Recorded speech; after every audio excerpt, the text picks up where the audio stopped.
Inama nkuru y'ubumwe no kunywanisha Abarundi yatunganije kuri uyu wa gatanu igenekerezo rya 18 gitugutu uyu mwaka ku mugwa mukuru wa politike Igitega. Inama ku barongoye amashengero atandukanye yo mu ntara ya Gitega hamwe n'abarongoye amashirahamwe adaharanira inyungu za politike.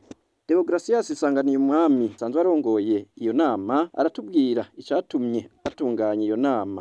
Twebwe nk'abarongoye inama nkuru y'ubumwe kunywanisha Abarundi kuvuga rero yuko intumbero nyamukuru y'inama ni kurondera muri iyo migwi itandukanye y'Abarundi ivyiyumviro se cyangwa intererano zishobora gutuma ubumwe bw'Abarundi no kunywanisha Abarundi bikomera.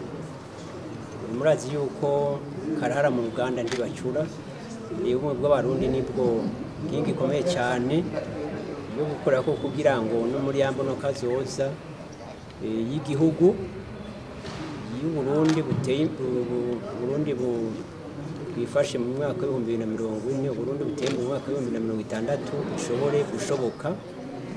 Ni kuvuga yuko ivyiyumviro bizakuva mu bantu batandukanye.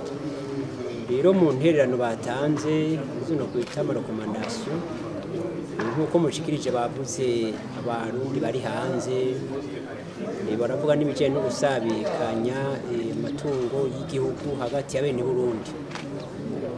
Ubwo twebwe icyo tujejwe izo recommandation cyangwa izo ntererano batanze twebwe tuzishikiriza nk'umugwi twazishikiriza urwego rw'igihugu, hama naho urwego rw'igihugu bagaza bagaca bamenya ingene bategerezwa kuzikorera kose cyangwa gufata ingingo zibereye kugira ngo amahoro ituze mu gihugu bitsimbatare. Murakoze.